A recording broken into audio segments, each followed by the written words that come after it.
university on this. I also do research. I give grants to different type of drugs and look at the effects on drugs. So I'm just gonna start out with a couple of things that I've noticed is most people, right, so I teach also at a Christian university.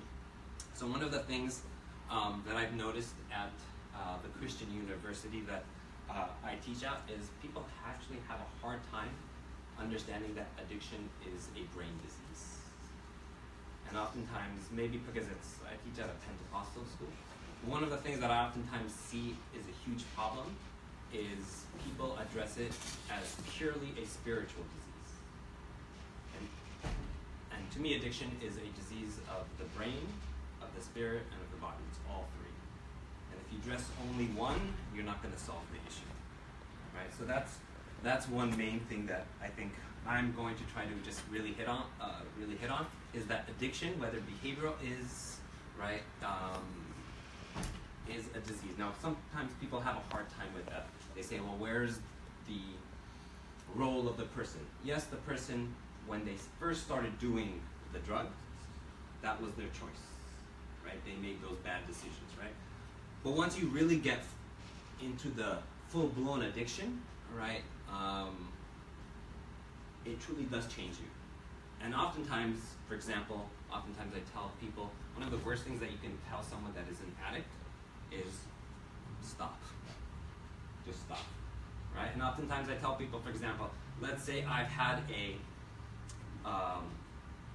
this is partly true, I eat a lot of junk food, right? And because I've eaten a lot of junk food, right, now I have a heart condition. My heart is now messed up.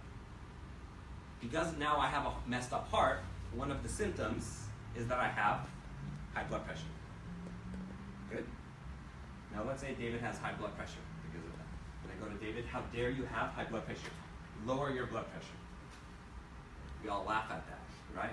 Kind of say that's stupid, right? But we actually oftentimes do the same thing with drug addiction, right? We say, how dare you do drugs? Just stop. It's the same thing. Instead of the heart being affected, it's the brain. The drugs have affected the brain to a certain degree. So that is a choice. That is a disease, right? This is a complete myth, right? How about this one, right? As a professor, I'm more involved in interaction. More people die from addiction to heroin, cocaine, and amphetamine than alcohol. That one's a myth. Actually, more people die of tobacco and alcohol than cocaine. Now think about that. It's the legal ones that are killing the most people. We also do something about marijuana, right? Okay. So legality has nothing to do with whether it's safe or not, like David said, okay? Here's another one. For drug addicts, the rush and the feeling of the euphoria is the main push that induces them. The real reason that people do drugs is because they want that high. You guys think that's a truth or that's a myth? That most people really do drugs because they want that high. Not the addict. Was that? Addict? No. Not the addict, exactly.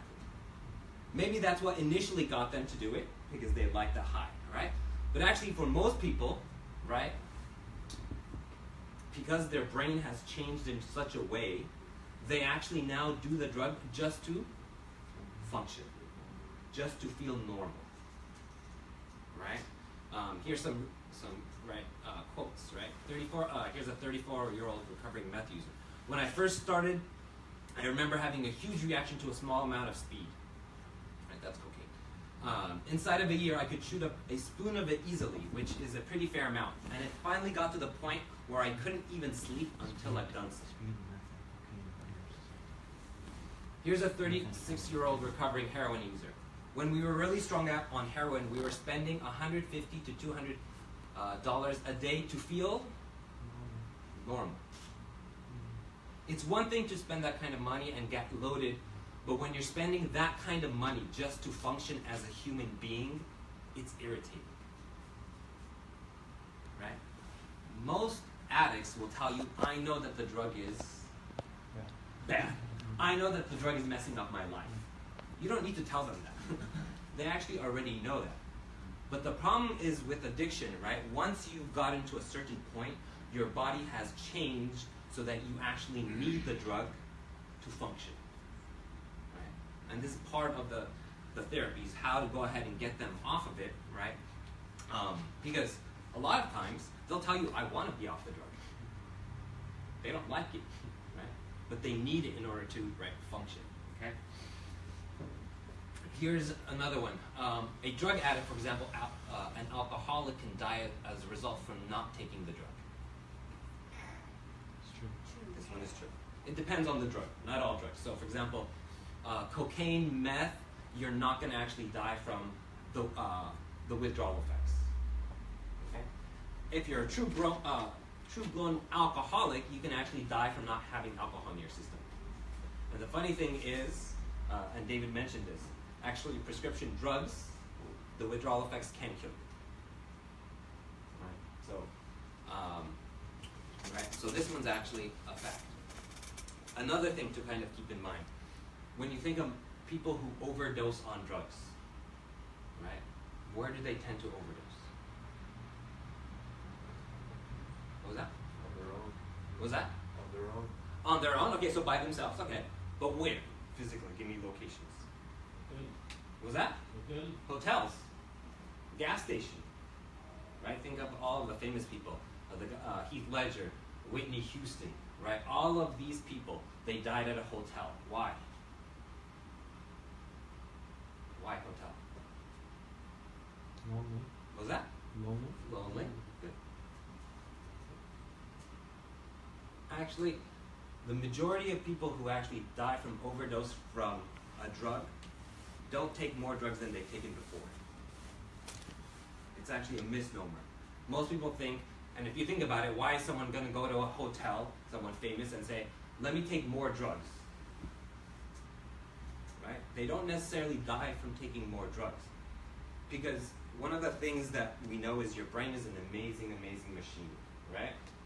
And your brain, what it wants to do is it always wants to stay at something called homeostasis, right? Your brain, kind of like body temperature, right? Your body will do everything it can to adjust. It'll make you sweat. It'll do anything to keep you at that same body temperature. And the same thing with drugs. Any drug works on a chemical called dopamine. And your body will adjust and change to go ahead and keep you at that level. Okay? I'm just going to make up some numbers, right? These are not actual real numbers. But let's say, for example, your body makes 50 units of dopamine, right? If you get to 90, you're dead. Good? So let's say I just go to my basement, right? And I, let's say, take cocaine, for example. So let's say I now get an extra 10 units of dopamine. So I go from 50 to 60. Remember, 90 kills you. Good? And let's say I keep doing this, right? So my brain starts becoming really smart. It says, hey, every time I see that basement, I know I'm about to get dopamine. I'm about to get drugs. So let's say the next time what happens is you go down to the basement, your brain says, ooh, I'm about to get some drugs, so it lowers that amount to, let's say, 40. So you now take the amount that you've taken before, which is 10 units. So now you're back at 50. You no longer have that high. So now you have to what? Take more drugs. One of the reasons why you get tall. There's several reasons. Okay? So let's say the person keeps doing this. Your body's going to lower it, right? So let's say you get to the point where you go to the basement, right? And then your body lowers it to 20 from 50. Good? You shoot up, 50. Good? Now you're at 7 for the mathematical challenge, right? All right. So now you're at 7. Good? So notice how much did the person shoot up? 50 units. Good? So let's say the next day, person's back to 50. The person goes ahead and said, someone calls him to his friend calls him over and says, why don't you come do drugs at my place? So the person goes to his friend's place. What's his brain at? 50. He's going to take the same amount that he's taken before, which is 50. Now he's at 100, he's dead. Oh my gosh. Even though he's taken the same amount. This is why a lot of times, and this is the thing, a lot of times I talk to youth and they say, I know my limits. Drug addiction has nothing to do with how good of a person you are, how holy, how moral. It is changes in the brain, right? You can be and I see it actually affecting the people that are the smartest a lot. Because they are so smart, they say, I get straight A's. But they think, because they're smart, they know where, right, how much I know where I'm going to go ahead and become an addict when I'm not, has nothing to do with it, right? It has a lot to do with a lot of things, right? With your genes, right? You can have two people take the exact same amount of alcohol or shoot up once. One will become an addict, the other one won't. Depends a lot of times on the genes, what genes you have, right? I'm going to cover this. I'm going to skip some of this. I covered this one, right? All right, I might get into a little bit too much detail, but so I'll go through this real quick, right? And I like presenting this because it really does show that addiction has nothing to do with how good of a person you are, whether you control them, right? All of the drugs in your brain, right, or all of the drugs take advantage of this pathway that pretty much goes to your frontal cortex, right? And as David said, when does that stop developing? Was that 25, 30? The latest numbers that I've seen is that 90% of addicts started when they were young. So if you can just even postpone, right, that you've got a less likelihood of them becoming addict, right? Just to give you some data, right? The thing that you can do in your body, right, that increases the most amount. So what dopamine pretty much tells you to do is to do a behavior over and over. It tells you that this is important, right? And it allows you to do it over and over. So there are two things that they've seen that in your body that you can naturally do to go ahead and increase dopamine, right? The two highest are food and sex, okay? And that raises about 100 units of dopamine. So 100 units of dopamine is the most that you can physiologically, naturally do. Okay, look at some of these drugs. 100 units is the max. Right? Look at meth, over 1,100. So these drugs literally hijack your brain. Okay. Here's something, going back to this. So there's certain parts of your brain that, as I was mentioning, that have this memory that these certain events, these certain places are associated with what? Drugs. And then your brain will do what? The opposite of what the drug will do. So let's say, for example, you are a heroin addict, and you decide, I'm going to stop doing heroin. Good? And so you decide to stop, right? So let's say a month later, 2 months later, you're at the nurse's office. She pulls out a syringe. Your brain sees syringe, knows that it's about to get, or thinks it's about to get a reward. So it's going to naturally what? Reduce your dopamine levels, and you get this almost intense craving that you can't control. There's a lot of times why you'll notice people do really, really well at rehab centers. They do perfectly fine. Then once they go back home, they relapse. Even though they were doing good for what? 3 months. Because their brain still remembers those things. And the thing is, you don't know what your brain has associated with certain drugs, right? Okay. And so, right, for example, they've shown this was a study where they showed these cocaine users who had been clean for a while, right? They showed them videos that had to do with nature and stuff like that, and all of a sudden they showed them little pieces of clips of someone doing cocaine, or just pictures, and then all of a sudden certain parts of that brain lit up, right? And then what ends up happening is your brain starts, right, anticipating that drug, and so you get these strong cravings. I know of a person who for 17 years was clean, he happened to just bump into, randomly, into a friend who he used to do drugs with. That night, he relapsed. Even though it was, 17 years. Because your brain remembers these things very, very vividly. So even though, right, and he didn't know why, but it's because your brain remembers these things. That's why it's really, really, really tough to go ahead and, right, sometimes break these addictions, right? Same thing, you're an alcoholic, right? Okay, you've decided to stop. You go to your friend's place, offers you a cup of orange juice, he opens the cupboard, you see a wine glass. Your brain automatically sees that wine glass, thinks it's going to get drugs, it lowers it, you get this craving. Right?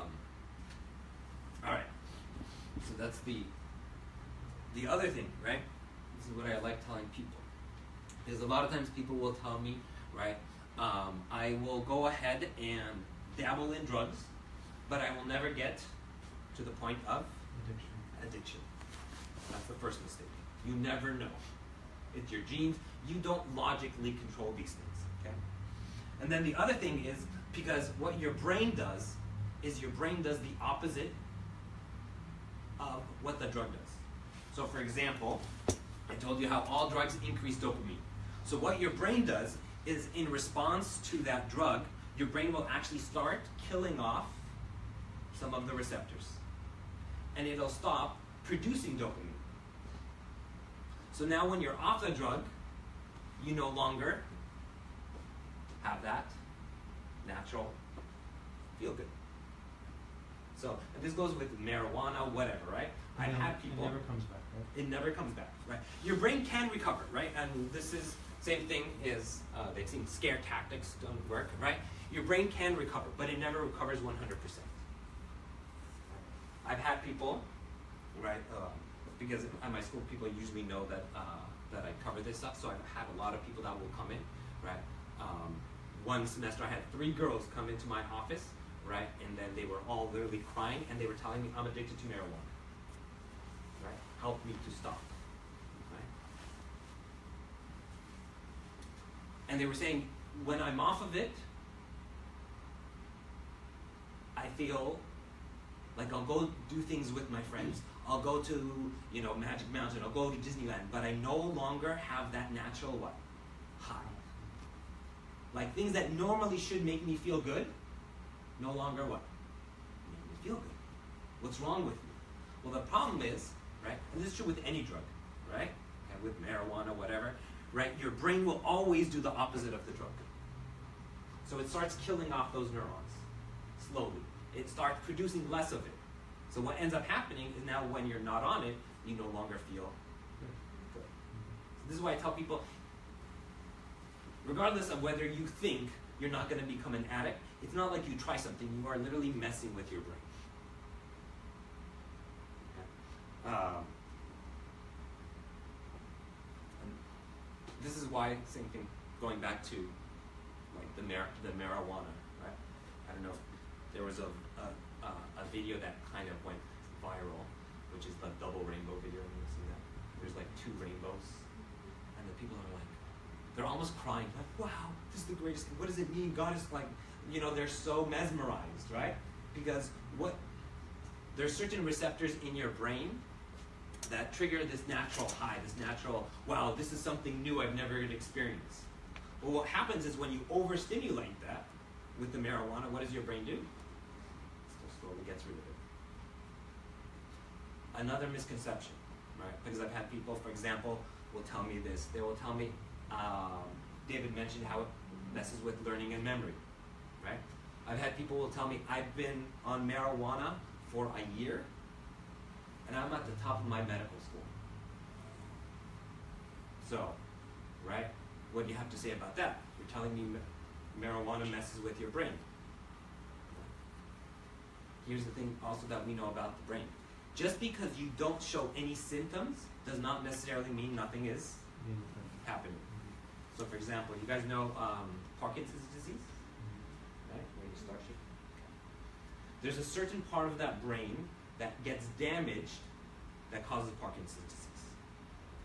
Someone take a guess about how much of that structure has to be damaged before you just show very, very slight symptoms where you probably don't even notice. 40%. Higher. 80% has to be damaged before you show symptoms. Because your brain is always trying to compensate. Same thing, Alzheimer's disease. Let's say I start showing symptoms of Alzheimer's disease today. If I had actually been taking an fMRI scan of my brain every day, I would have actually started noticing abnormal changes 20 years ago. It's not like Alzheimer's hits and then you lose your memory. It hits when your brain has been so damaged that it can't compensate. So a lot of times people will tell me, I'm doing great and I smoke every single day. I tell them it has nothing to do. You can be smoking, that does not necessarily mean something is not going wrong. Another interesting fact about marijuana, if you take, for example, meth today and you wait 5 days, your urine analysis will pass and show that nothing is in your system.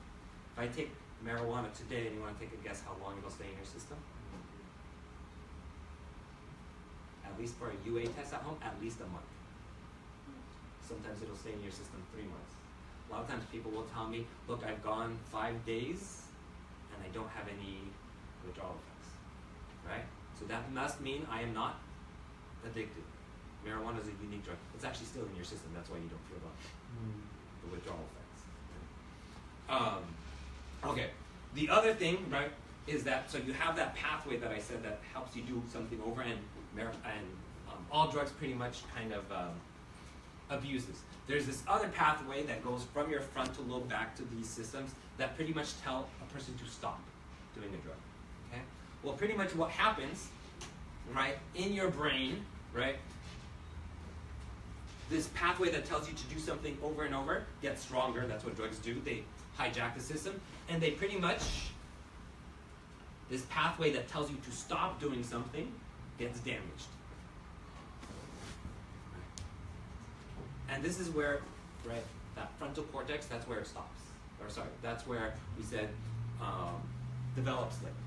So notice, this is one of the reasons why if you wait until later, you have less of a chance of becoming an addict. One, because the system has already developed. When you take a drug, this system is not developed and you're already hindering it. Okay? That's why you have people saying this, right? Towards the end, right? Drug addiction, behavioral addiction, same thing. Towards the end of my crazy gambling, I remember playing at 2 in the morning just wishing I could hurry up and lose and go home. Because I couldn't stop if I had any money left. I'd actually get angry if I won because that meant I'd have to stay longer. Notice the person doesn't want to be there. Right? It's almost as if that self-will part has been removed. Right? Okay. Right. We covered this, so I'm just going to go finish up with this part that I want to show. A lot of reasons why we get tolerance. Okay? Yes. But this is pretty much what drugs do. Right? Right? Let's say a drug goes ahead and causes a certain amount of, these are neurons in your brain, that go ahead and cause, let's say, a person to get high, right? So your brain does the opposite of what the drug does. It'll go ahead and get rid of the receptors, right? Do all of these things so that your brain, no longer causes pretty much causes your cells to fire. And it does the opposite. If a drug causes too little, right, it'll put in more receptors. So I just wanted to cover a little bit about as far as what kind of the drugs do to your brain. If you have specific questions at the end as far as specific drugs, then I can cover those.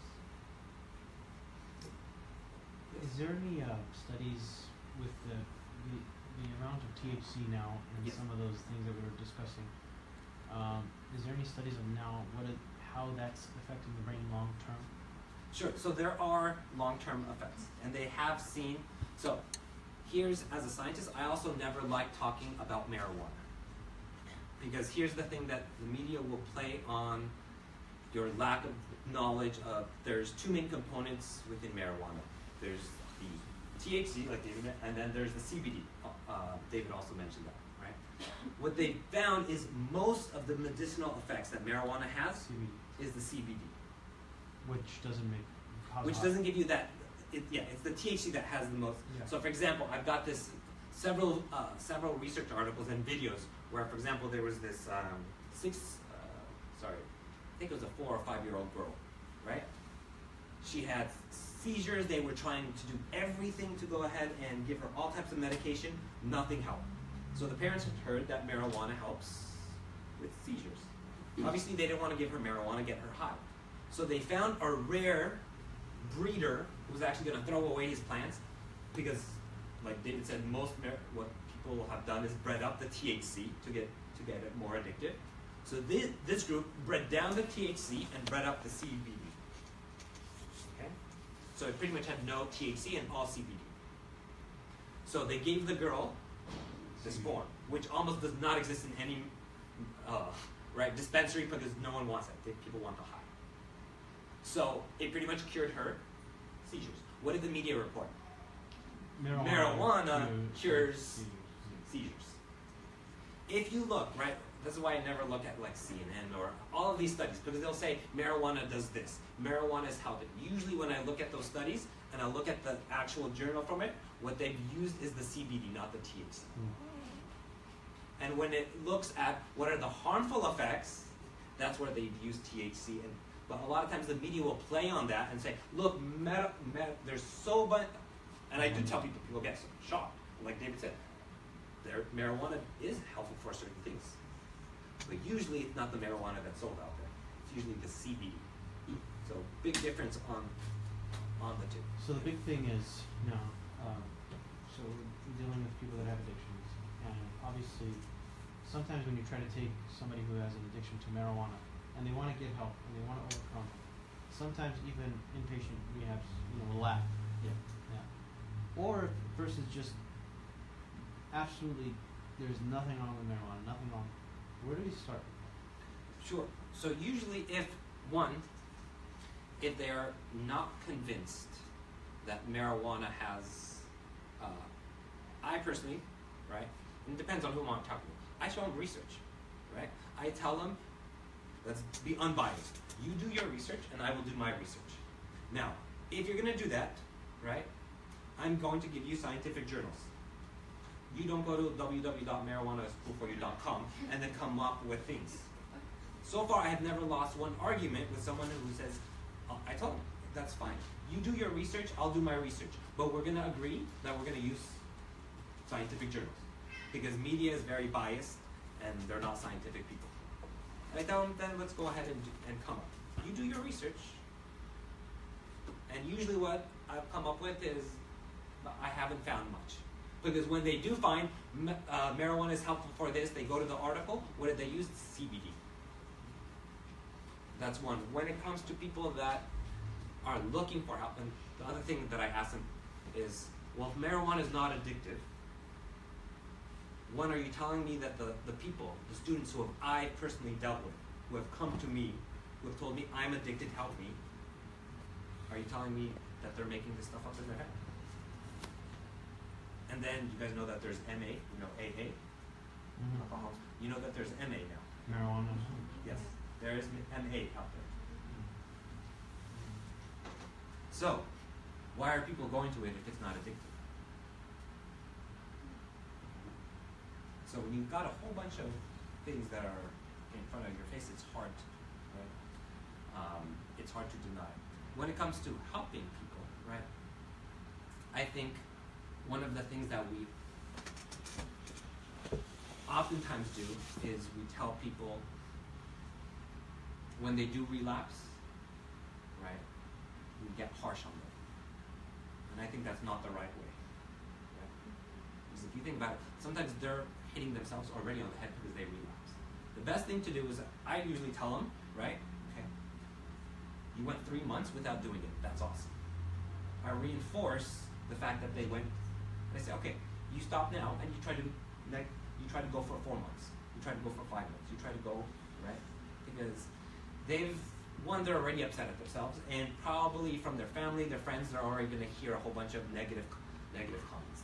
They don't need that. They need more of that positive reinforcement, that positive, you can do this, right? And yeah, you relapse. And the truth is, I don't think I know that many people who just came out of addiction like cold turkey. Most people, right, the data show, will relapse several times before they come clean. And if you're that person that says, hey, the fact that you relapse is normal, right, then that gives them encouragement to say, versus now they're in despair. Well, I tried and I gave up, so what's the point?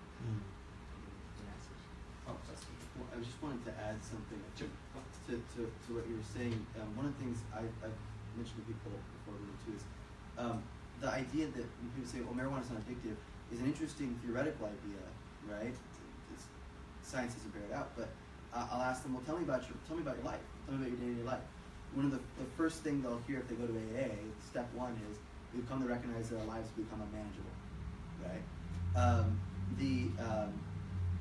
The experience of my life is not the way I want it to be going. I can't stop what I'm doing, and it's affecting my life negatively. When we begin to have that experience, that's when they could say all day they want that marijuana is not addictive for anybody else if they wanted to, but they know the concrete experience now is marijuana or heroin or pornography or whatever it might be is affecting my life this way. I'm having the hardest time with people who are professionals and working years and have been smoking for years and have families, and it's their little glass of wine at the end of the night or beer. This is the hardest thing for me. And great people and smart and can keep it together, and it's just... That's why I always like going back to that example of all of those diseases.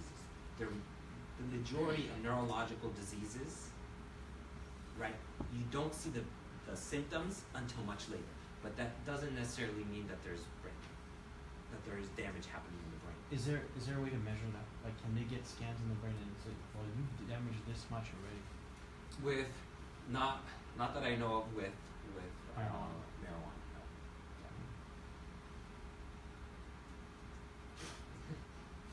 As much as I like the presentations, and it's also impressive, and I'm lost. As far as Well, I'm here. oh, like how do what are we here? So how do we? That was my Thank you. What have you faced? Sorry, that's why I'm saying for the last part. His receptors have been damaged. I can see the discussion. And you guys can go on the discussion. We can be like listening to you all day, and this is overwhelming, and this is very good. But then, okay, I think I'm not sure. I'm not looking in the back, so I don't know who's behind me. So forgive me, everybody in the back. Okay, I'm not sure why you're here. No, let's see right now. But this is the question that many people ask when they come in. Why are you here? Okay, we hear this. Where do we go? Right. Maybe there's a big there. Maybe there's. There is a big question. So, Okay. introduce Monica. Thank you. Yeah. Give me my side. So, Thank you for the segue. introducing Monica now. The segue is why are we here? So, Monica has been serving with our Free Indeed. It's called Free Indeed Recovery Ministry, and it's gives us the understanding of from the verse that the Lord said, "If the Son has set you free, then you shall be free indeed." Obviously, there is a lot of work with that, and then it takes a huge team to try to get efforts together so we can help somebody.